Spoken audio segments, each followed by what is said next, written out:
Welcome to all. So இப்போ நம்ம இந்த வீடியோவில் என்ன பார்க்க போகிறோம் அப்படின்னா, நம்ம இந்த காம்படிட்டிவ் எக்ஸாமுக்கு இந்த சிம்பிளிஃபிகேஷன் ஒரு டாபிக் இருக்கும், சரிங்களா? சுருக்குக அப்படி சொல்லுவோம். இதில் அடிக்கடி கேட்டுட்ருக்கிற சம் என்னென்னா, இந்தமாதிரி மாடலில் தான் அடிக்கடி கேட்டுட்ருப்பாங்க செம்மு. ஸோ அந்த மாடல் தான் இப்போ நம்ம பார்க்க போகிறோம், ஓகேங்களா? இது எப்படி நம்ம வந்து ஈஸியாக அப்ளை பண்ண போகிறோம் அப்படின்றத. ஸோ இப்போ ஃபஸ்ட் கொஸ்டின் பாருங்கள். இப்போ இந்த கொஸ்டினில் பார்த்தீங்க அப்படின்னா 9.6 × 9.6 அப்படின்னு இருக்குங்களா? ஆக்சுவலாக இந்த மாதிரி சம்லாம் நம்ம என்ன பண்ணுவோம்னா, எக்ஸாம் டைமில் மல்டிபிள் பண்ணியே பார்த்துருவோம். சம்டைம் நம்ம ஃபார்முலாஸ் தெரியல அப்படின்னா. ஸோ இருந்தாலும் எவ்வளோ கொஞ்சம் ஷார்ட்டாக எப்படி போடலாம், ஸ்மார்ட்டாக அப்ளை பண்ணுறது எப்படின்றது தான் நம்ம இப்போ இந்த வீடியோவில் பார்க்க போகிறோம், ஓகேவா? ஸோ ஃபஸ்ட் கொஸ்டின் பாருங்கள். First question 9.6 × 9.6 × 9.6. ஆக்சுவலாக நம்ம வந்து நார்மலாக பண்ணுறோம்னா என்ன பண்ணணும், இது மூணையும் ஃபஸ்ட்டு மல்டிபிள் பண்ணணும், இதை மல்டிபிள் பண்ணணும், அப்புறம் வர ஆன்சரை சப்ட்ராக்ட் பண்ணி வச்சுக்கணும். நெக்ஸ்ட் இங்கே பார்த்தீங்கன்னா பாருங்கள், இது மல்டிபிளாக இருக்குது, இது மல்டிபிளாக இருக்குது, இது மல்டிபிளாக இருக்குது, ஓகேவா? ஸோ நம்ம அதெல்லாம் பண்ணோம் அப்படின்னா நமக்கு நிறைய டைம் எக்ஸஸ் ஆகும், ஓகேங்களா? ஸோ அப்போ நம்ம அதை எப்படி நம்ம ஸ்டார்ட் அப் பண்ணுறது தான் பார்க்கலாம். இப்போ என்ன பண்ண போகிறோம் அப்படின்னா, ஃபஸ்ட்டு கொஸ்டின் பாருங்கள். இப்போ 3 டைம்ஸ் மல்டிபிள் பண்ணிருக்காங்களா, ஓகேவா? அப்போ இதை நம்ம என்ன பண்ண போகிறோம் அப்படின்னா, இது ஏன்னு ஒரு நேம் கொடுத்து ஏஸ் கியூப்னு எழுதிக்கலாம். அதேமாதிரி இது எல்லாமே சேம் நம்பர் தானே, அதனால் பின்னு கொடுத்து பிஸ் கியூப்னு எழுதிக்கலாம், அவ்வளோதான். இங்கே பாருங்கள், ஏன்னு கொடுத்துருக்குமா, அதனால் இது ஏ ஸ்கொயர்னு எழுதிக்கலாம். இங்கே ஏபின்னு எழுதிக்கலாம், இங்கே பி ஸ்கொயர்னு எழுதிக்கலாம். ஏன்னா 2 டைம் வந்திருக்கு, இங்கே மேலே 3 டைம் வந்துச்சு, அவ்வளோதான் ஃபார்முலா. இப்போ ஃபார்முலாவில் ஈஸியாக இதை சிம்பிளிஃபை பண்ணிடலாம். அப்போ a's cube minus b's cube divided by a square plus AB plus B square, இவ்வளோ தான் இங்கே கொடுத்துருக்கிறது. கொஸ்டினில் இருக்கிறது இதான் இருக்குது. இப்போ நம்ம எப்படி பண்ணலாம் அப்படின்னா, ஏ ஸ்கியூப் மைனஸ் பி ஸ்கியூபுடைய ஃபார்முலா நமக்கு தெரியும். என்னென்னா ஏ மைனஸ் பி, அதான் இங்கே மைனஸ் இருந்தால் ஃபார்முலா மைனஸில் ஸ்டார்ட் பண்ணிக்கணும். ப்ராக்கெட்குள்ளே A square plus B square plus ஏபின்னு கொடுக்கணும். இங்கே மைனஸ் இருந்தால் ஃபார்முலா இங்கே உள்ள ப்ளஸ் இருக்கும், சரிங்களா? இங்கே ப்ளஸ் வந்துச்சுன்னா இங்கே மைனஸ் வரும். ஸோ அதான் ஃபார்முலா. கீழே என்ன இருக்குது, A square plus AB plus B ஸ்கொயர்னு இருக்கா? இந்த செட்டுக்கு இந்த செட் அப்படியே கேன்சல் ஆகிடும். ஏ ஸ்கொயரு ஏபி ஏபிக்கு. அப்போ ஏ மைனஸ் பி, அப்போ ஏபியும் பியும் நம்ம என்ன பண்ணால் போதும்னா சப்ட்ராக்ட் பண்ணால் போதும். அப்போ 9.6 மைனஸ் 5.4. ஸோ அவ்வளோதான், ஓகேங்களா? ஸோ இப்போ இதை அப்படியே சப்ட்ராக்ட் பண்ணோன்னா நமக்கு ஆன்சர் கிடச்சிரும் 5.4. ஸோ 2 4. அப்போ ஆன்சர் என்னென்னா 4.2, சரிங்களா? ஸோ இதுதான் இதோடைய ஆன்சர். அதே மாடலில் இப்போ அடுத்த கொஸ்டின் பாருங்கள். இதுவும் ஃபார்முலா தான். இங்கே என்ன இருக்குன்னா 2 நம்பர் இருக்குங்களா, இதை நம்ம என்ன பண்ணிக்கலாம், ஏன்னு கொடுத்து ஏ ஸ்கொயர்னு எழுதிக்கலாம், இது பின்னு கொடுத்து பி ஸ்கொயர்னு எழுதிக்கலாம். ஏன்னா 2 டைம்ஸ் வந்துருக்கிறதால. இங்கே ஏதோ ஒன்று இருக்குது, சரிங்களா? ஸோ நமக்கு ஃபார்முலாஸ் என்ன அப்படின்னா, நியூமரேட்டரில் ஏ ஸ்கொயர் மைனஸ் பி ஸ்கொயர்னு இருக்குது, கீழே என்ன இருக்குதுன்னு தெரியலன்னு வச்சுக்கோங்களேன். இப்போ இதை நம்ம எப்படி எழுதலாம் அப்படின்னா, ஏ ப்ளஸ் பி இன்ட்டு ஏ மைனஸ் பின்னு எழுதிக்கலாம் ஃபார்முலா.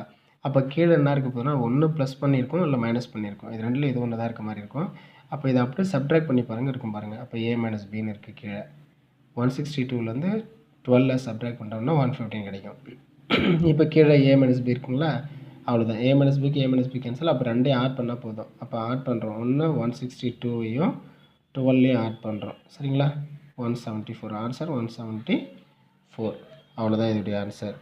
நெக்ஸ்ட்டு பாருங்கள், அடுத்து இந்த கொஸ்டின் இருக்கா. இப்போ இந்த கொஸ்டினுக்கு நம்ம என்ன பண்ணுறோம் அப்படின்னா, ஒன்றும் இல்லை, இதுவும் அது பேசிக் மெத்தட் தான். இப்போ இங்கே பாருங்கள், இங்கே வந்து இந்த ஃபுல் டேர்மை இதால் டிவைட் பண்ண சொல்லியிருக்காங்க. எக்ஸ் ஸ்கொயர் பை ஒய் ஸ்கொயரில் டிவைட் பண்ணுறாங்க. அப்போ X square by Y square வந்து எங்கேயும் கேன்சல் ஆகிற மாதிரி இருக்கும். ஸோ அப்போ நம்ம என்ன பண்ணுறோம்னா, இங்கே இருக்கிற டேர்மில் காமனாக எதை வெளில எடுக்கிறோன்னு பார்க்குறோம். எக்ஸ் ஸ்கொயரை காமனாக வெளில எடுக்கிறேன்.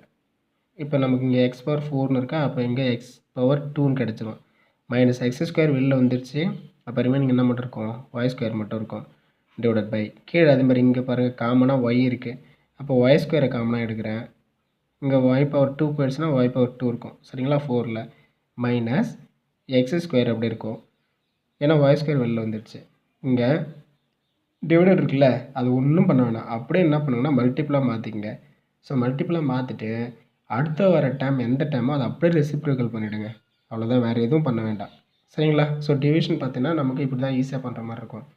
சைனை வந்து அப்படியே நம்ம மல்டிப்ளாக மாற்றிடுறோம், ஏன்னா ரெசிப்ரோக்கல் தான், இது ரெண்டும் வந்து ரெசிப்ரோக்கல்னு சொல்லுவோம், சரிங்களா? ஸோ அதனால் நம்ம வந்து சைனை மல்டிப்ளாக மாற்றுறேன். மல்டிப்ளாக மாற்றுறதுக்கப்புறம் அடுத்தது வர ஃபஸ்ட்டு டேம் என்ன பண்ணிக்கணும் அப்படின்னா ரெசிப்ரோக்கல் எடுத்துக்கணும். மேலே இருக்கிறது கீழே, கீழே இருக்கிறது மேலே, சரிங்களா? நியூமரேட்டர் டினாமினேட்டர் சேஞ்ச் பண்ணிக்கிறோம், அவ்வளோதான். இப்போ பாருங்கள், இப்போ ஒய் ஸ்கொயருக்கு ஒய் ஸ்கொயர் கேன்சல் பண்ணிக்கலாம், எக்ஸ் ஸ்கொயருக்கு எக்ஸ் ஸ்கொயர் கேன்சல் பண்ணிக்கலாம். ரிமைனிங் டேம் என்ன இருக்கும், எக்ஸ் ஸ்கொயர் மைனஸ் ஒய் ஸ்கொயர்னு இருக்குது, கீழே ஒய் ஸ்கொயர் மைனஸ் எக்ஸ் ஸ்கொயர்னு இருக்குது. டேர்ம்ஸ் எல்லாமே ஒன்று தான், சைன் மட்டும் தான் மாறி இருக்குது. அப்போ என்ன பண்ணலாம் இதை அப்படின்னா, x square minus y square எப்படி வச்சுக்குவோம், இதில் ஒரு சைன் நான் மைனஸை வெளில எடுக்கிறேன். ஸோ மைனஸ் வெளில போயிடுச்சுன்னா என்ன மாறிடும், எக்ஸ் ஸ்கொயர் ப்ளஸ்ஸாக மாறிடும், இது மைனஸாக மாறும். அவ்வளோதான். இப்போ பாருங்கள், x minus y x minus y காமனாக இருக்கா. ஸோ ஸ்கொயர் டேர்ம் இருக்கிறதால நம்ம கேன்சல் பண்ணுறோம். அப்போ ஃபைனல் ஆன்சர் -1. ஸோ அவ்வளோதான் இதோட ஆன்சர். ஓகேவா. நெக்ஸ்ட்டு இந்த கொஷின் பாருங்கள். இங்கே நமக்கு வந்து ஒரு 2 டேர்ம் இருக்கா. ஸோ இங்கே 2 டேர்ம் கொடுத்துருக்கு. என்ன பண்ணியிருக்காங்க அப்படின்னா, ஹோல் ஸ்கொயர் இருக்குது, இங்கேயும் ஹோல் ஸ்கொயர் இருக்குது. இப்போ இதை நம்ம ஏன்னு எடுத்துக்கிறோம், இதை பின்னு எடுத்துக்கிறோம். ஏன்னா வேறு நம்பர் இருக்குது. அதே தான் இங்கேயும் இருக்குது, ஏபி. அப்போ நமக்கு என்ன வந்திருக்கு அப்படின்னா, a + b the whole square minus a - b the whole square வந்திருக்கு. கீழே ஏபின்னு வந்திருக்கு. ஏன்னா ஏ பி தானே, இது ஏ இது பி. ஸோ அப்போ நம்ம என்ன பண்ணிக்கிறோம், இப்போ ஃபார்முலாவிலே சிம்பிளிஃபை பண்ணுங்கள். a + b ஹோல் ஸ்கொயர்னால் என்ன வரும், a square + b square + 2ab வருமா. இங்கே மைனஸ் ஆஃப் அது a square + b square - 2ab வரும்.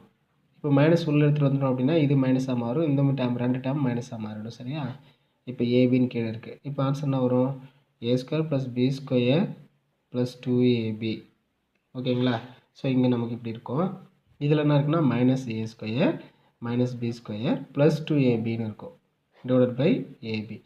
a ஸ்கொயருக்கு -a ஸ்கொயர், b ஸ்கொயருக்கு -b ஸ்கொயர் கேன்சல் ஆகிடும். அப்போ இங்கே ஒரு 2 டேர்ம்ஸ் இருக்குது, இங்கே ஒரு 2 டேர்ம்ஸ். அப்போ என்ன வரும், 4 terms of AB divided by AB. ஏபிக்கு ஏபி கேன்சல் ஆகிடுச்சா, ஆன்சரே 4 தான். இங்கே நம்ம நம்பர் எடுத்து மல்டிப்ளை பண்ண தேவையில்ல, ஃபார்முலாலே ஆன்சர் வந்துடுச்சு. ஓகேங்களா. ஸோ நெக்ஸ்ட்டு பார்த்தீங்கன்னா சிம்பிளிஃபிகேஷனில் அடிக்கடி இது மாதிரி ஒரு சம், எந்த எக்ஸாம் இருந்தாலும், இப்போ டிஎன்பிஎஸ்சி எடுத்துக்கிட்டாலும் சரி, இப்போ ஆர்ஆர்பி, இந்த டெட்டு, இது மாதிரி எக்ஸாம் எந்த எக்ஸாம் எடுத்தாலுமே பார்த்தோன்னா இது மாதிரி சம் ஒரு கம்பல்சரி கேட்குறாங்க. ஸோ இது ரொம்ப பேசிக்காக இருக்கும். ஓகேங்களா. ஸோ இப்போ எப்படின்னு பாருங்களேன், ஒன்று லாஸ்ட்டில் இருக்குல்ல, இந்த நம்பர் வந்து ஒரு ஆக்சுவலாக ரூல் படி பார்த்தோன்னா இது வந்து லாஸ்ட் இருக்கிற ஒரு பர்ஃபெக்ட் ஸ்கொயரை தான் கண்டிப்பாக கொடுப்பாங்க. அது இல்லைன்னா தரமாட்டாங்க. சரிங்களா. லாஸ்ட் டைம் கண்டிப்பாக பர்ஃபெக்ட் ஸ்கொயராக தான் இருக்கும். அப்போ இதை ரூட் எடுத்தால் என்ன வரும், 5 கிடைக்கும். 5 இங்கேருந்து போய் ஆட் பண்ணுங்கள், 16 இருக்கும். 16 ரூட் எடுத்தால் 4 இங்கேருந்து போய் ஆட் பண்ணுங்கள், ஆட் பண்ணால் 25 மாறும். 25 ரூட் எடுத்தோன்னா என்ன கிடைக்கும், 5 கிடைக்கும். 5 எங்கே கொண்டு வாங்க, 36. இதை ரூட் எடுத்தால் 6. அந்த 6 இங்கே எடுத்துகிட்டு போய் மல்டிப்ளை பண்ணுங்கள், 64. 64 ரூட் எடுத்தால் ஆன்சர் என்னன்னு வந்துடும், 8ன்னு வரும். ஓகேங்களா. ஸோ இதுதான் இதோடைய ஆன்சர். இப்போ இது வந்து ரூல் படி அப்ளை பண்ணுறது. சரிங்களா. ஆக்சுவலாக நம்ம இவ்வளோலாம் இதை போடவே வேணாம். நான் ஒரு சின்ன கான்செப்ட் சொல்கிறேன், அதை கரெக்டாக அண்டர்ஸ்டாண்ட் பண்ணுங்கள்.